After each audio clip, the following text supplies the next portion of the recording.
everybody, welcome back to Northern Lion Plays XCOM Enemy Within. We have a soldier who can go to the Gollop Chamber. That sounds like a little bit offensive, or, you know, like I'm going for some dark humor, but I'm not. We're gonna use the Ethereal device. Once this is triggered, all forward progress will be stopped. Any current research or foundry projects will not be completed.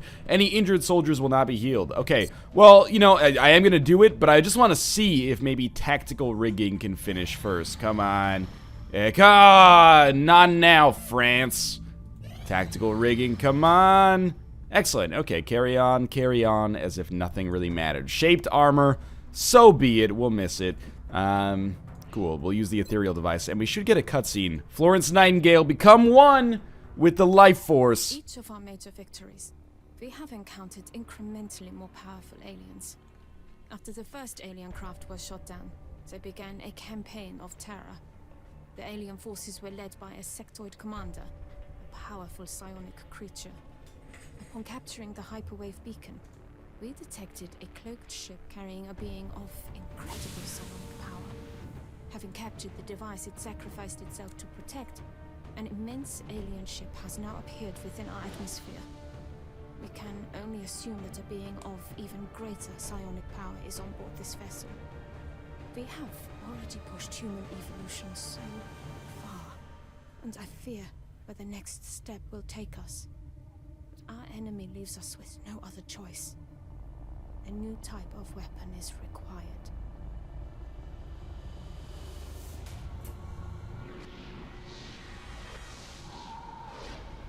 At long last, you have succeeded where we have failed.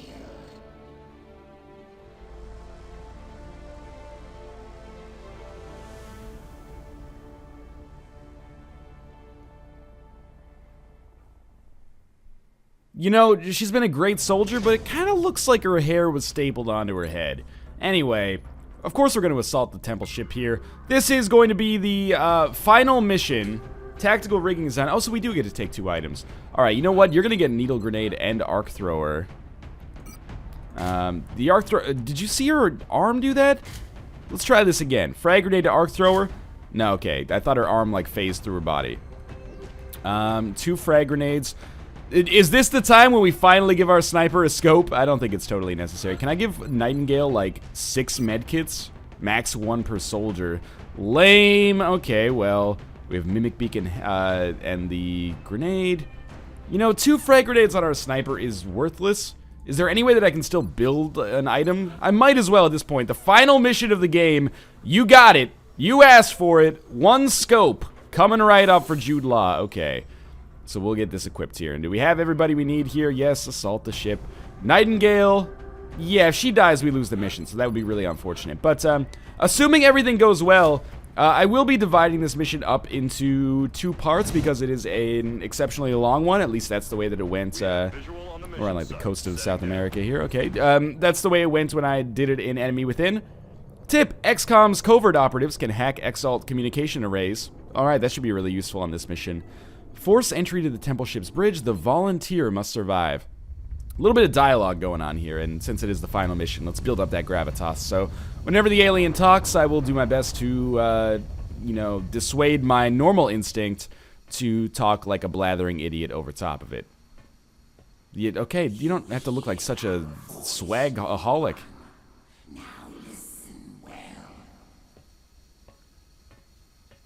Alright, for a second there, when I saw the animations... Shut up for a second, man. So many promising subjects, so many failed efforts, and now, after untold trials, the new one emerges to face the rigors of our collective. An enduring physical form, paired with an equally adept mental capacity. The list of traits finally within our grasp. Yeah, sure, whatever, dude. I'm gonna blow you up if that's cool. So, it's Temple Ship Assault. This is a real pain in the ass. Everything that you could have ever not wanted to encounter will be here with bells on and in spades. expect a lot of cyber discs. We might not end up dealing with sectopods. It's possible that we don't end up dealing with sectopods, at least. I wouldn't necessarily get my hopes up because, you know, it's the final mission. They got to throw whatever they can get at you. But lots of sectoid commanders at the very end, and I think that this is one of the few missions in the game that actually does have like a set pattern associated with it. I guess their sniper should probably just fly, but I'm gonna put her over here. Beeps can handle herself. This is exactly how Robot Lady died earlier in the game. Anyway, so I believe like the enemy positions are not randomized. They're actually standard. Oh, so we have a sectoid commander and 2 sectoids. This is a very easy round for us to encounter first. In fact, like one single grenade could take out many of the things that are at our risk right now. But what I could do is also just run and gun. Oh, whoop, that's not what I meant to do. I meant to switch to somebody else. I mean, we have like a 50% chance to hit. Does up to 10 damage. Well, you know what? We'll do it this way, and if we miss... We didn't miss, okay. But if we did miss, I would have just thrown a grenade in there, and it would have probably been at least half decent. This way we might be able to use some of our psychic abilities, though, with Nightingale. At least try them out. What is this? Rift. I don't know if I want to do that. It seems scary. Telekinetic field. Click on it. Protective field for allies. We should have used that last mission. Rift. Create a devastating psionic storm. Let's try it out. Does it actually hurt us to do it? If not... Oh, that is baller as hell.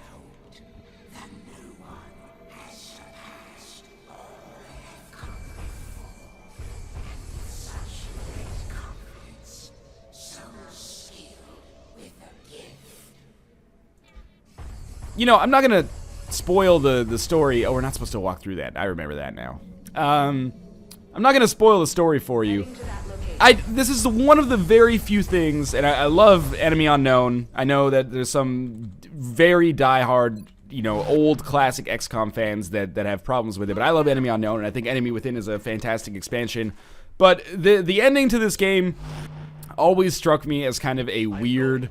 kind of, because there's this theme that goes throughout the game, and that's like, you know, no, John, we are the monsters. Dr. Valen and Dr. Shen, if I hadn't talked over them, and I'm going to talk over the alien here as well, but they're always like, you know, like, we're doing things that would normally be considered like war crimes, or like we're playing with God's will by like messing with our genetic modifications and, you know, like interfacing with this weird technology and stuff like that. And, you know, I always, like, to some extent, I was like, yeah, but we're, like, trying to protect the alien race. Or we're trying to protect ourselves from the alien race. Please don't miss. Oh, Fizzle Beef, that was bad timing, man. Anyway, so for me, that was always kind of like, I don't really agree with what you guys are saying. Like, I think you're, what is 9? Psi Inspiration. I think you're kind of like, you're grasping at straws here. We're just going to have to Overwatch with him, unfortunately. But then the ending really harps heavily on that, where it's like, you use the Gollop Chamber, and then the implication is that, like, the aliens actually wanted you to use the Gollop Chamber, and I'm like, okay, well, they could have... I wonder if that'll kill the drones. Come on. Yeah, okay. You could, if I'm meant to believe that, then there's certainly ways that you could have set this up better, and it would have been much easier for me to actually get to the Gollop Chamber if you hadn't made it so fucking difficult for me to, you know, capture an outsider and then build the hyperwave relay. Not to mention you did the base assault, and you're just like, yeah, come on, man. So I'm not gonna take my turn yet. We have a lot of shit to deal with right now. I'm gonna move up here. Should give me a great shot at the cyber disc. I hope, at least. I have headshot available. We have 55% chance to crit the cyber disc. This is basically what I was hoping for. Easy with the lens flare there, J.J. Abrams. Do we have the drone killed as well? Beautiful. Jude Law holding it down like a good Jude should. 87, 59. We'll obviously take our 87. Good hit. And Beeps. Beeps might not be able to finish the job here. But she might, now that I look at it. 77% chance to hit. Alright, good one. And that's our first hit with the particle cannon. Good turn. We killed like 7 aliens. 6 aliens. No, wait. Yeah, 7 aliens. Okay, that's really nice. Again, this mission, this map, I should say, to be more specific, does a very good job of dividing you up, dividing your squad up, and you kind of, at least in the one time that I did this, I'm not going to pretend like my opinion is 100% like demonstrably, immutably true, but it seems like it's in your best interest to kind of split your troops up on this mission, in order for you to be able to, you know, tackle every single kind of front here effectively. And if you do that, you know, you get variable angles at the aliens that you're fighting, and that's obviously very important. We're obviously going to lose a fuel here. I would like to get down on the ground to save some fuel, if possible. That used one more fuel. Okay, let's toggle flight off. There we go. She's fine. I don't even think we need to use a battle scanner. It's probably like a terrible idea to put her on Overwatch there, because she won't be able to see anyway. Oh well, though. I don't think we're going to aggro anybody, so I feel like it's relatively safe for me to come through here. And, you know, we're going to have 2 go up through there. We probably should have 1 person go with beeps. But it's not a bad idea to keep Florence Nightingale in the most protected kind of area, because she's the only soldier whose death represents like a binary win-lose condition. So, she's fine. Alright. I think there are some units that could use a reload, but it's not the end of the world. So, we're just going to get everybody posted up on the doors, and then we're going to open them one at a time and figure out where we're going to plan our attack. So, I think this is reasonably strong. The only thing that I might change is it might be better for us to put beeps on this side with Zhang, and then put Fizzlebeef by himself on the right side, because Fizzlebeef is substantially stronger. I don't know why. I guess he is leveled up a little bit more, but he is pretty substantially better than Beeps for whatever reason, so wouldn't be the worst idea to... He could probably take care of himself, I guess, is what I'm getting at there. And it doesn't look like we're going to encounter anything, so I'm just going to... not going to move through the door, but I'm going to move up to the door. And very much so far so good. Cyberdisk hell has been taken care of in extreme easy fashion. I'll move up to here. And this should represent the end of our turn, thereby allowing us to prepare for moving forward. And I fully expect that we're going to encounter some enemies on this turn. So what I'm going to do first is open the door with, well, just walk through the door with beeps, and the reason for this... Okay, the reason for this... Oh, that's why I couldn't move to that spot. There was actually a floater there. The reason for this is that if I end up missing that shot, which I thought I did for a second there, but I ended up getting lucky, we could use our sniper and assault over here to make this happen. My resolution to not talk over this jerkwad Ethereal commander here has lasted all of about 8 seconds. What he's doing right now, just to pull the veil back a little bit and make you feel like you're not missing anything, he's basically just going over like all of what we've done in the game so far. He's like, we introduced half alien, half genetic creatures, or half robotic, half genetic creatures, and you learned so much from them. And you're like, yeah, okay, Dad, no need to get sentimental here. I don't know. I thought I got a little heavy-handed with the themes towards the end of the game. And maybe that's a... Oh, yeah, that's a heavy floater, but we should be fine. We have a reaction shot coming from our support? That's weird. Did I move? I must have moved her already. I hope I still have a shot here. I do, but 53 or 2 times 38. I'm gonna go 2 times 38. Cactus has been... Oh, 2 misses, okay. Well, that may have been the wrong decision. It's okay, though. Jude Law might have a shot here. Oh, that sound of like, whoa, whoa, whoa, is so good. 70% chance for a crit here is really big. Good, okay. Jude Law has become so fucking useful for us. That was our last turn, too. The real problem is that the, yeah, I shouldn't have put her on Overwatch right away. The real problem is that the heavy floater has grenades, so it would have been like a guaranteed way for it to do damage. This is basically like the ideal situation I think to run into. We have a 99% chance to kill. These are just standard floaters as well. This is easy. But we will encounter more difficult enemies as we kind of get closer to the end of the mission, I think. Jude Law does not have a shot, much to my surprise. But from this point, she should have a shot, and it should be like, yeah, pretty good. 85. Don't miss. Yeah, she's been like locked down for me lately. She's got a speaking career after this whole alien invasion mess is over. I'll tell you that much. I'm trying to do, if there was like a Where Are They Now, if XCOM was a movie, Roll Fizzlebeef would be like he'd be like a manager or like an owner of a factory or something like that, right? He strikes me as kind of like your down-home blue-collar guy who got sucked up in this whole alien invasion nonsense when he didn't really want to. And now, you know, we might as well use the cybernetic enhancements for the good of mankind. Maybe works on like a dock or something like that. Should probably go up on this kind of like parapet here and see if there's any more heavies, but I don't think there could be actually. Grace O'Connell, of course, she's gonna end up. Okay. Grace O'Connell, of course, gonna end up becoming some kind of like professor at a university. That's so Grace that it has to. You have to think that that's gonna happen. There's one kill. Jude Law should get a double tap here. Jude Law is gonna become like a celebrity, but not like a shitty celebrity like from the Hills or something like that. She'll be more like I don't know, the same way like Noam Chomsky's kind of a celebrity, right? He's like an academic celebrity. I think she would be like an honored celebrity. What am I looking at here now? Is there any reason that you took over my camera? Because I need this to see.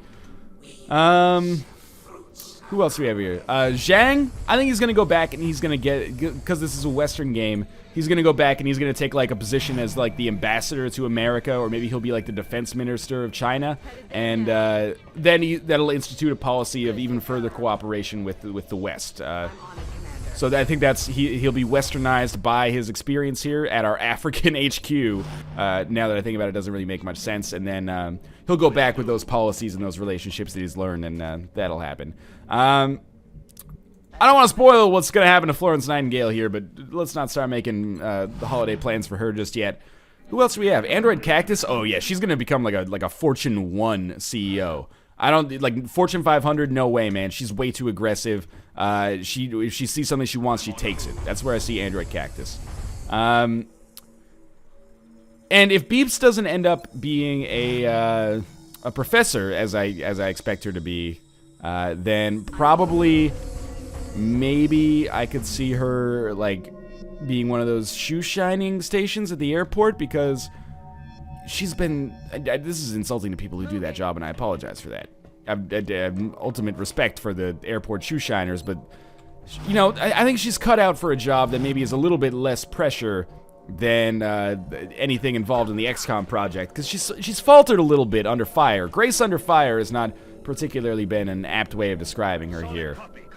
In any case, this is like a slow series of turns for sure. This is just as I kind of move my way up to eventually be able to breach the next area in the game. There are like 3 different doors here, so we want to make sure that we can all go through them simultaneously, otherwise we're gonna miss out. So, are we ready to go through these? No, we're not. We're gonna need one more turn. So I'll put Fizzlebeef as close to this door as he can get. I think this is like phase 2 of the mission. Like phase 2 is the chrysalids, and they've already died, so that's good. I think next is maybe Mutons. We'll see though. It's been a while. It's been a long while since I played through the temple mission. The first time I did it in my Enemy Unknown series, my well, it was Roll Fizzlebeef, wasn't it? My psychic soldier died, and I had to restart it. And then, like, this is one of the series, and I realize now it looks like, oh, normal. Like, normal's so easy. You're not even playing on classic or impossible, and that's true. But back then, like, I was so much worse at XCOM when I started that. Oh, it's Thin Men. Okay, I was so much worse at XCOM when I started than I actually am now. That beating normal was like one of the things I was most proud about when I actually managed to make it happen. I was like, I didn't think I'd be able to beat this game. And now I'm thinking maybe I'll try a classic playthrough off camera, because I enjoy the game so much. The problem is that I think I've developed all these bad habits from playing on normal and not really being punished, that I'm reasonably likely to just suffer as a result.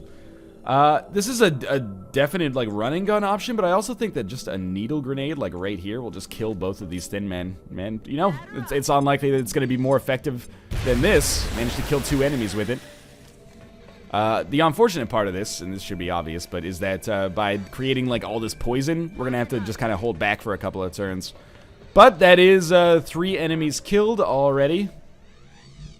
And you know, might as well move Zhang in here and then just have him reload, I guess.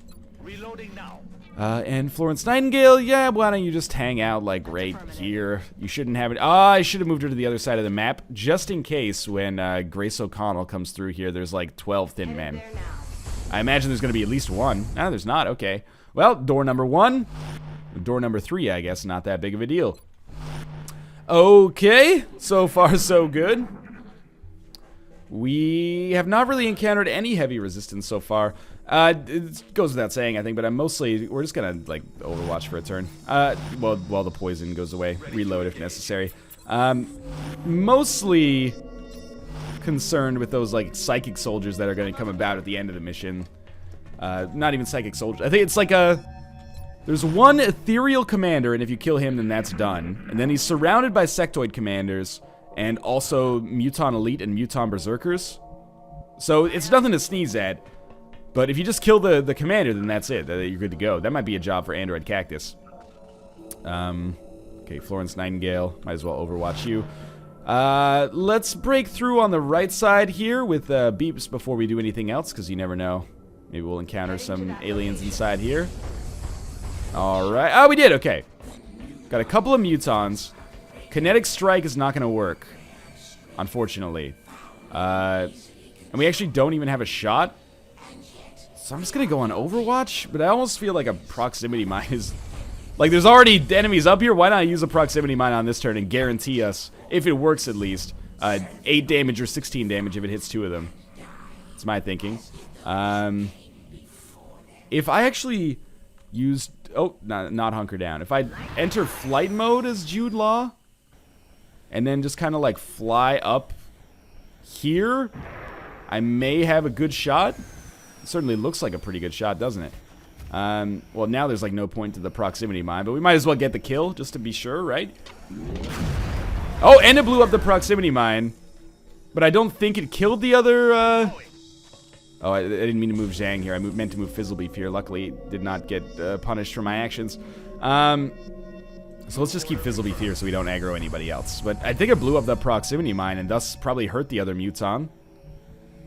I don't think it's possible to have killed it. Probably shouldn't have used a running gun here just yet because I'm actually concerned that maybe we'll aggro more aliens and this will make for a harder turn for us defensively. Nope, didn't even encounter any aliens. All right. Well, a relatively harmless running gun, except that we have to wait for the cooldown timer to go now. Maybe both of the Mutons did die. Well, I might as well move Cactus in first, because there's an Overwatch. Lightning reflexes will bait it out. We have a Berserker. This is really bad for the Berserker. I have the Rapid Fire. Critical's unlikely, but, well, never mind. Critical worked, and we get the kill easily. Okay, that was basically ideal. We still have 4... fucking proximity grenades. Or proximity mines, I guess. Holy shit. She can't not fly here, which is... I'm wasting a lot of fuel. That's okay. Why can't she go down? Is it because she's, like, on a hill or something? Oh, I'm an idiot. Okay, well... sure, just Overwatch for now. I am gonna probably end up losing all of your... This is a little bit concerning. I'm probably gonna end up losing all your fuel. Oh, this is a good reaction shot. I'm actually glad I put her on Overwatch, although we wouldn't get the penalty for the reaction shot if I hadn't put her on Overwatch. She just doesn't miss anymore. That's her thing now. Jude Law don't miss.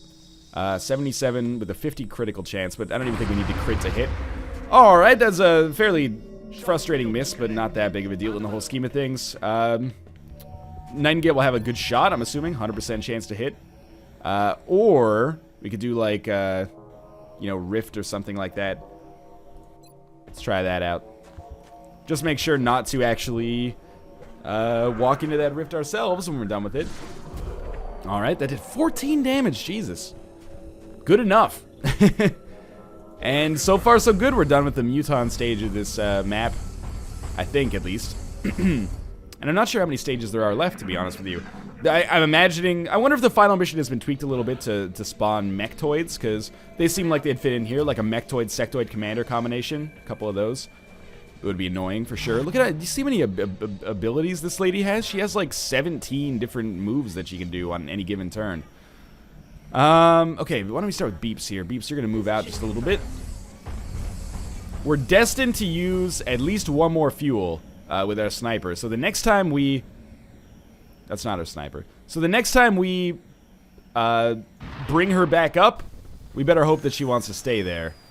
So you fall down here, and you can still move after that. I think...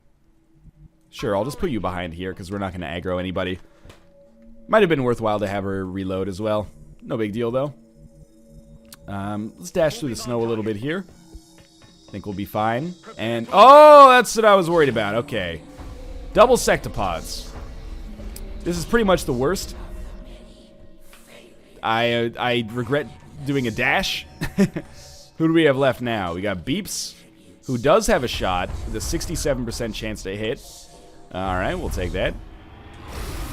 My major regret, good hit, sure. My major regret is that Nightingale has already been put into Overwatch, so she just can't do anything. Is this full? No, it's only half cover. Okay, well, we're gonna ghost her, and she'll at least be invisible this turn. Next turn, we can run and gun her and get her really down there. And lightning reflexes can bait out Overwatches, obviously. But my major regret is that I've made it so Nightingale can't use suppression on this turn. Because if she could have used suppression, that would have been much nicer for us. So I could Overwatch, yes, and that might be very good. But the Sectopods tend not to move too much. So even though it's not going to do very much damage, I think it's good to throw a grenade in here. And this blows up the cover. Oh man, it didn't even blow up the cover. Well, it did 2 damage. You never know, that might end up making a difference. Time to prepare for like 6 shots to come in from Sectopods here. And, you know, my realistic goal, kill one of them this turn and don't actually die ourselves. This is going to come in for Zhang. You know, actually, fuck that. I was going to say Zhang's like one of the least essential parts of this mission. He's really important because of his rockets, and especially the fact that you can like pilot those rockets around objects. He's not behind cover anymore. This is a very scary thing. Yeah. He has 11 health left. So he may... Oh my god, you chose to attack somebody else. Oh, and it hit. That hit, that might be Jude Law? That's scary. Okay, Beeps will probably end up using Restorative Mist. 80%, 80%. Okay, we're gonna go for the kill, obviously. Oh, you're Zhang. Sorry, I thought you were Fizzlebeef. Okay, Jude Law has been hit. We're gonna take the 100% chance with the 60 critical, and we will get another shot afterwards. That's fucking 4 damage. 4 damage. Yes, you have double tap. 30% critical. Critical will be real nice here. 5. Okay, so it's like 9 damage. Probably should have gone for the Shredder rocket first. 80% does up to 10. I think we have to give Zhang the chance to get this. Obviously, I want him to be healed as well. This is like hyper non-reactive people. Okay, he killed the Sectopod. We had to give Zhang the chance, and we didn't. You know, he might die anyway, but I don't think we were making it out of this turn without it. Android Cactus. Who do we have left? We have Fizzlebeef, who will get a shot. I'm on it, Commander. He's also going to be fired upon. I think the Sectopod would fire even if we use lightning reflexes to get away. So hopefully there's just a reaction penalty here and he misses. That's a nice hit. And Fizzlebeef could die. That would obviously be something that I would not necessarily be thrilled about. Fizzlebeef shot does 6 damage. If we got 2 crits with Android Cactus, would that help us very much? I don't think so. What do we have? Telekinetic Field? Projects a protective field for allies. That actually has like a huge area of effect. But it blocks our own bullets as well. So I think I'm actually going to get super dangerous here. We're going to run and gun Android Cactus to like... Probably didn't even need to run and gun, now that I look at it. But to like here... Heading to that location. I guess we could grapple if we wanted to as well, but I don't know how to use the grapple armor. And then a rapid fire, I really thought it was going to be 2 times 100. Please don't miss. Okay, I thought she missed the second one too because it said missed. Okay, Grace O'Connell, at this point, doesn't even have a shot, has to use Restorative Mist just so our sniper doesn't die. It should do 6 healing. 6. Okay, that's pretty good. And Nightingale has a shot, but I think it's much better to just use telekinetic fields. Are these guys safe? They don't appear to be safe. I'm safe. Only I'm safe? Oh, that's not even worth it. Okay, we'll use suppression instead. This will reduce its aim. The free reaction shot is probably not worth very much, but reducing its aim extremely important. Fizz will be healed up a little bit. Now, the suppression... Usually, like, when I get suppressed, it lowers my chance of hitting with an attack to, like, 1%. Okay. Zhang was critically wounded, and his body fell through the map. So that's, like, a real problem for me, because he's going to be very difficult to he's going to be very difficult to stabilize, now, given that his body is now, you know, one with the ether. Sorry, Zhang. You might be dead forever.